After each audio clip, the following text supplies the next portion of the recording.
ఈరోజు ఒక చిన్న ట్రాఫిక్ మాట్లాడుకుందామండి. మనకి ఇంకా స్కూళ్ళు కాలేజీలు స్టార్ట్ అయిపోయినాయి కదండి. మనం పిల్లల్ని కాలేజీకి పంపించినా స్కూల్కి పంపించినా సరే, ఎప్పుడైనా సరే మనం పేరెంట్స్ పిల్లలతోటి ఒక ఫ్రెండ్గానే బిహేవ్ చేయాలండి. ఎందుకంటే ఇప్పుడు అలా అయితేనే మనకి వాళ్ళు ఫ్రీగా ఉండగలరు.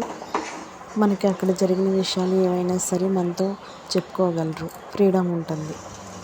అలా కాకోకుండా మనం కొంచెం మరీ స్ట్రిక్ట్గా ఉన్నాం అనుకోండి, ఓవర్ స్ట్రిక్ట్గా వాళ్ళు మనకి చెప్పరు, వేరే వాళ్ళని ఎత్తుక్కుంటారనమాట ఫ్రెండ్స్ని. అలా మనం ఎందుకు ఉండాలండి? మన పిల్లలకి మనమే కదా. అందుకని కొంచెం జాగ్రత్తగా వాళ్ళు స్కూల్కి వెళ్ళి కాలేజీకి వెళ్ళి వచ్చినాక ఒక అరగంట ఒక గంట టైం తీసుకుని ఏం జరిగింది ఏంటి అని అన్ని విషయాలు ఒక ఫ్రెండ్లీగా మనం కనుక్కున్నాం అనుకోండి, మనకి అప్పుడు వాళ్ళ మనసులో అన్నీ మనతో చెప్పుకునే ఛాన్స్ వాళ్ళకి మనం ఇచ్చిన వాళ్ళం అవుతామండి.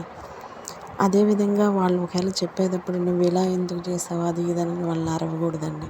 నువ్వు ఇలా చేయకోకుండా ఉండే పనేమో అని కొంచెం నచ్చ చెప్పుకోవాలి. అలా మనం పేరెంట్స్ చక్కగా నడుచుకుంటే పిల్లలు కూడా మంచి క్రమ పద్ధతిలో పెరుగుతారండి. ఎటు తప్పుడు అడుగులు వేయకోకుండా మనమే వాళ్ళకి ఫ్రెండ్గా ఉంటాము, అన్నీ మనమే అన్నట్టుగా వాళ్ళకి అనిపిస్తామండి అని నేను అనుకుంటా. అవునా కాదా? మీరు కూడా చెప్పండి అండి. నేను నడుచుకునే విధానమే నేను మీతో చెప్తున్నామండి. పేరెంట్స్ మన పిల్లల్ని మనమే జాగ్రత్తగా గమనించుకుంటూ ఉండాలండి. మనం కాక ఇంకా ఎవరండి పిల్లలకి?